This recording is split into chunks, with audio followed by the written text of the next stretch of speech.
kalau ada pertanyaan. Oke, saya mau nyampein materi dulu ya. Silahkan boleh dicatat ya kalau yang dicicil, jadi nanti langsung bisa ngumpulin tugasnya ya. Sudah terlihat ya? Sudah, Ibu. Jadi sambil saya jelaskan, boleh kalau mau catat ya, jadi nanti bisa nyicil. Atau mau nanti setelah saya upload rekamannya ke YouTube, baru ngerjain ya silahkan aja, nggak apa-apa. Suka-suka kalian ya, udah dewasa juga. Hari ini kita akan membahas terkait fungsi perencanaan. Mungkin beberapa minggu lalu sudah belajar juga sama Bukus ya terkait dengan perencanaan, tapi kita akan lebih spesifik lagi. Ya. Oke. Unit kompetensinya adalah mahasiswa mampu menjelaskan dan melaksanakan perencanaan manajemen. Elemen kompetensinya yang pertama, mahasiswa mampu menjelaskan definisi perencanaan, tujuan perencanaan, manfaat dan kelemahan yang dilakukan perencanaan, dan mahasiswa mampu menjelaskan langkah-langkah membuat perencanaan. Nanti kalian diharapkan dapat ini, ya. Kemudian, sebentar. Nah, mungkin kalau nanti kalian ada mata kuliah manajemen informatika atau ada kata-kata yang depan-depannya manajemen, sebenarnya tidak jauh dari 4 hal ini. Ya, perencanaan, POAC. Ya, mata kuliah apapun yang ada kata-kata depannya manajemen nanti di MI ini nggak akan jauh-jauh dari ini. Ya, jadi seorang manajer akan di dalam melakukan tugasnya itu menerapkan 4 fungsi manajemen, yaitu ada perencanaan, pengorganisasian, pergerakan, dan pengawasan. Ya, hari ini kita akan belajar ini, mungkin di next minggu kita akan belajar yang 3 ini lagi. Ya, nah harapannya di dalam menerapkan fungsi manajemen ini, manajer dapat menghasilkan tujuan dari organisasi perusahaan. Coba di sini saya mau tanya, tujuan dari perusahaan itu apa? Tujuan kita membuat usaha itu apa? Memperoleh keuntungan. Yes, ya. Tujuan kita Tujuan kita dalam berusaha itu adalah memperoleh keuntungan dan menggunakan biaya seminimal mungkin, ya. Ingat-ingat itu ya, mana tahu nanti keluar di ujian ya, kuis dan sebagainya ya. Oke. Kemudian, pengertian perencanaan dan rencana. Ya, rencana adalah dasar pengendalian karena tanpa ada rencana, pengendalian tidak akan dapat dilakukan. Kemudian perencanaan juga adalah pelaksanaan mental untuk memilih sasaran kebijaksanaan, prosedur program yang diperlukan untuk mencapai apa yang diinginkan pada masa yang akan datang. Menurut Melayu SP Haribuan, rencana adalah sejumlah keputusan yang menjadi pedoman untuk mencapai suatu tujuan tertentu. Jadi, pada konsep dasar bahwa sederhananya, fungsi perencanaan adalah apa yang ingin dicapai dan bagaimana cara mencapainya. Jadi intinya bahwa perencanaan itu ada yang namanya tujuan dan bagaimana strategi untuk mencapai tujuan tersebut. Nanti ya daripada kalian ngayal-ngayal nggak jelas ya, main Instagram, TikTok, Facebook, dan lain sebagainya sosmed, mending nanti kalian coba menghayal rencana 4 tahun ke depan kalian itu apa. Tulis bagus-bagus di kertas atau mau diketik atau mau diapakan ya, terserah kalian ditulis. Kemudian strategi untuk mencapainya bagaimana. Misalnya rencana saya mau lulus tepat waktu, Bu. Nah, bagaimana cara untuk mencapai lulus tepat waktunya? Ini tugas untuk minggu depan, tapi boleh dari sekarang dikerjakan daripada kalian menghayal yang nggak jelas. Ya, coba nanti tulis sambil santai-santai, apa sih tujuan hidup kalian gitu. Mana tahu ada yang mau tujuan hidupnya semester 3 nikah, ya nggak apa-apa, silahkan aja. Mungkin dari sekarang cari calonnya gitu kan, biar cepet gitu ya. Boleh, silahkan. Ya, jadi coba nanti sambil ngayal-ngayal daripada main TikTok atau Instagram ya atau Facebook dan sebagainya ya atau nulis-nulis WA story nggak jelas gitu ya, update-update nggak jelas, coba bikin rencana ya. Rencananya apa, kemudian strategi untuk mencapainya bagaimana. Kemudian tujuan yang dilakukan perencanaan adalah cara untuk mengantisipasi dan merekam perubahan. Nah, perencanaan juga mengarahkan kepada administrator maupun non-administrator. Perencanaan juga bisa menghindari paling tidak memperkecil pemborosan dan tumpang tindih pelaksanaan kegiatan. Perencanaan juga menetapkan standar apa yang ingin dipakai untuk mempermudah pengawasan. Jadi nanti kalau perencanaannya udah jelas, saat pengawasan gampang, tinggal dicek pelaksanaan dan perencanaan sesuai nggak. Kalau nggak sesuai, di mana masalahnya? Itu bisa dijadikan sebagai bahan masukan buat untuk kebijakan selanjutnya. Ya. Dengan adanya perencanaan juga, kita bisa menghemat biaya. Nah, nanti kalian kalau perlu bikin anggarannya untuk sampai lulus berapa, atau misalnya mau nikah di semester 3, boleh dibikin dari sekarang anggarannya, anggaran nikah ya, boleh, nggak apa-apa. Itu kan namanya perencanaan, silahkan aja ya. Oke, kemudian berikut perencanaan menurut para ahli. Ya. Perencanaan menurut Neumann bahwa penentuan terlebih dahulu apa yang akan ingin dikerjakan. Perencanaan menurut Lewis adalah menentukan serangkaian tindakan untuk mencapai suatu hasil yang diinginkan. Tadi saya bilang kan, tentukan tujuannya dulu, baru strategi untuk mencapai tujuannya itu bagaimana. Ya, kemudian Charles Bedlim berpendapat bahwa dalam setiap rencana terdapat dua elemen, yaitu ada tujuan dan alat yang perlu untuk mencapai tujuan tersebut. Kemudian, sementara itu, tujuan adalah hasil akhir yang ingin dicapai. Hasil akhirnya apa? Kalian pengen apa? Ya. Tujuan tidak bisa dirubah. Yang bisa dirubah adalah strategi-strategi untuk mencapai tujuan itu apa. Ya. Kemudian, di dalam perencanaan itu harus menjawab siapa yang menjalankan perencanaan itu, kemudian apa yang akan dilakukan. Nah, apabila terjadi sesuatu, misalnya kalian tiba-tiba orang tuanya amit-amit sakit, misalnya tidak bisa membiayai kalian. Nah, kalian harus melakukan apa? Misalnya, ya udah Bu, saya kerja sampingan. Ya, apa kerja sampingannya? Ya. Kemudian di mana rencana kalian akan dilakukan? Misalnya di kampus atau di mana? Nah, bagaimana? Nah, tadi saya bilang bagaimana cara mengatasinya apabila ada kendala-kendala yang. Terus mengapa? Ya, harus menjawab ini. Jadi intinya, kalau perencanaan itu harus menjelaskan 5W plus 1H. Ya, minggu depan nanti sambil nulis nanti di rumah, ya 5W plus 1H-nya apa sih, rencana hidup gua itu apa? Gue pengen begini. Nah, bikinlah rencana yang bagus. Ya, jangan cuma main sosmed aja. Oke. Kemudian menurut Lewis, kegiatan dalam fungsi perencanaan itu terdiri dari peramalan dan menentukan maksud tujuan. Nanti mungkin kalau di MI belajar juga ya peramalan gimana, misalnya menentukan data produksi tahun ini. Kalau kalian kerja di perusahaan, pasti ada bidang-bidang yang meramalkan produksi di tahun depan dan 3 tahun yang akan datang. Peramalan ini nggak boleh sembarangan. Peramalan ini harus ada dasar.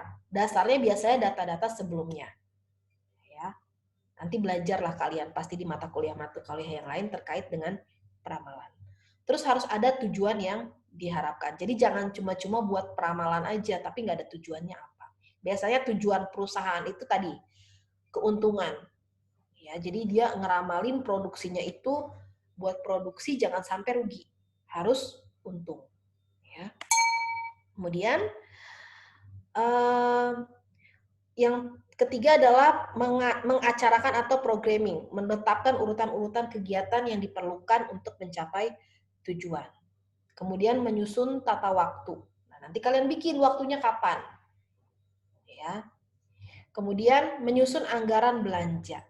Anggaran belanja ini penting ya dalam sebuah perencanaan. Karena gini, kita mau bikin acara yang bagus-bagus, kalau misalnya membuat acara misalnya catering, acaranya nanti mau ada ini.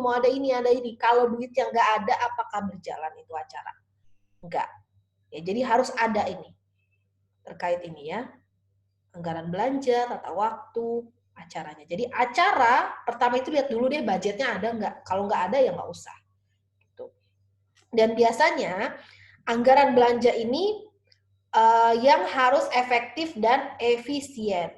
Ya, jangan sampai boros. Ya. Kemudian berikut merupakan tahapan-tahapan penyusunan perencanaan. Yang pertama ada tujuan, merumuskan masalah ya melalui observasi dan analisa, kemudian menyiapkan beberapa kemungkinan, membuat sintesa pengembangan, terakhir tujuan. Tujuannya apa secara global? Ya. Nah, ini ya kurang lebih ini 4 dasarnya. Kemudian mulai dari menetapkan tugas dan tujuan. Tugas adalah tentang apa yang akan dilakukan oleh pihak siapa yang ditunjuk. Tugasnya apa, strateginya apa. Kemudian tujuan adalah apa yang akan diperoleh, nilai yang ingin didapatkan. Nah, tujuan kalian apa? Nah, cara-caranya, tugas-tugasnya apa aja untuk mencapai tujuan itu. Tugas dan tujuan itu harus selaras ya. Kalau nggak selaras, nggak nyambung. Jadi nanti kalian bikin tujuan apa, strateginya bagaimana. Kemudian ada merumuskan masalah, melakukan observasi dan analisa. Beberapa data dikumpulkan dan dilakukan analisa untuk menentukan bagaimana cara yang akan digunakan untuk menjalankan rencana. Misalnya, tujuan hidup kalian itu 3 tahun ke depan ingin lulus cepat misalnya. Gimana lulus cepat? Nah, misalnya saya mau milih dari TA. Topik TA-nya apa misalnya ya. Kemudian untuk mendukung topik TA tersebut, saya harus lulus di mata kuliah apa aja sih? Nah, nanti kan berarti kalian harus observasi mata kuliah senior-senior kalian kan ya, atau lihat di website mata kuliah di MI itu apa aja. Ya, jadi itu ya, observasi maksudnya. Kumpulkan data-data yang berhubungan dengan kalian. Ya, misalnya kumpulin judul-judul TA yang berkaitan dengan MI. Ya, jadi bisa kalian bikin perencanaan kalian. Dari sekarang kalian buat seperti itu ya. Jangan kerjanya sosmed aja ya, update story gitu kan ya. Oke. Kemudian menyiapkan beberapa kemungkinan. Setiap rencana paling tidak harus menyiapkan beberapa kemungkinan dalam mencapai tujuan. Ada kemungkinan sebuah rencana tidak bisa berjalan maksimal. Untuk itu rencana alternatif bisa digunakan, harus disiapkan. Tadi saya udah bilang, amit-amit misalnya ya, orang tua tiba-tiba sakit, nggak bisa membiayai misalnya ya. Nah, kalian harus mikir. Kalau dulu saya mikirnya, gimana caranya mau orang tua terjadi apa-apa, saya tetap kuliah. Dengan cara apa? Cari beasiswa. Banyak beasiswa ya, kalau kalian mau ya. Nah, ini. Oke. Kemudian tahapan penyusunan rencana yang keempat adalah membuat sintesa untuk mengembangkan, aduh ini banyak yang keluar masuk ya, adalah menggabungkan berbagai kemungkinan yang ada sebagai alternatif yang akan dipilih. Setiap kemungkinan memiliki kelemahan masing-masing, kemudian menggabungkan beberapa kemungkinan bisa saja membuat rencana alternatif yang lebih baik. Jadi harus punya option-option kalau seandainya terjadi sesuatu. Ya, kalau orang sukses itu harus memiliki rencana. Oke, kemudian ini perencanaan manajemen ya secara keseluruhan adalah menentukan apa yang ingin dicapai, kemudian tujuan yang ingin dicapai, harus ada tujuan jangka panjang dan jangka pendek, terus menentukan alat-alatnya apa yang ingin dicapai. Nah, kemudian ada pihak-pihak yang membuat rencana, ada panitia perencana, ada bagian perencana, ada tenaga staf. Ya ini biasanya pihak-pihaknya. Nah, di dalam perusahaan ada yang namanya, biasanya ini sering keluar ya, saya sering nanya ini. Perencanaan di tingkat manajemen puncak. Maksudnya manajemen puncak itu siapa? Misalnya direktur, komisaris, kemudian manajer, itu dia ada di manajemen puncak. Ya. Sifatnya strategis, kemudian merumuskan tujuan jangka panjang, ya ada tujuannya jangka panjang itu bagaimana. Kemudian sebagai pengambil keputusan, kemudian yang keempat, perencanaan dijadikan pedoman oleh manajemen di tingkat yang lebih bawah. Ya, kalau misalnya manajer, bawahnya apa? Asisten manajer, supervisor, mandor, nah itu dijadikan dasar. Ya. Kemudian perencanaan di tingkat manajemen menengah cenderung bersifat administratif dan menyiapkan berbagai alternatif cara yang diteruskan kepada manajemen tingkat di bawahnya. Ya, ini ya, lebih administratif. Kemudian perencanaan di tingkat manajemen bawah, lebih berfokus terhadap perencanaan teknis di lapang, lebih detail, bahkan sangat detail untuk mengeksekusi perencanaan yang telah disusun oleh manajemen tingkat menengah.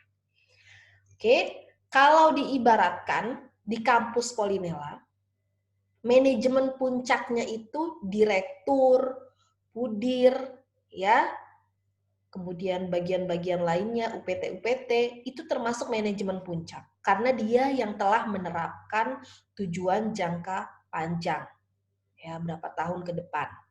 Nah, kemudian perencanaan di tingkat menengah cenderung bersifat administratif. Siapa kalau di Poltinela? Misalnya KPS, Bu Agis, ya, KPS MI. Dia membuat, ya, cenderung bersifat alternatif. Apa rencanaan di tingkat manajemen menengah? Misalnya program studi MI menjadi program studi akreditasi A misalnya. Nah, itu di level sini. Walaupun di level Polinela sudah ada perencanaan bahwa seluruh program studi di Polinela itu akan terakreditasi A. Nah, ini juga harus selaras, ya. Cara-caranya untuk mencapai A, KPS itu bagaimana? Kemudian, perencanaan di tingkat manajemen bawah itu siapa? Perencanaan teknis di lapang yang melakukannya. Misalnya dosen-dosen, ya, saya, kemudian tenaga administrasi, teknisi, yang langsung, ya, melaksanakannya untuk melaksanakan perencanaan di tingkat manajemen bawah. Ya, di sini. Kalau di perusahaan, misalnya, ya, di tingkat atasnya ini biasanya manajer, asisten manajer, ya. Kemudian di tingkat ininya siapa? Supervisor, ya, biasanya. Nah, di sini siapa? Biasanya mandor, staff, dan sebagainya.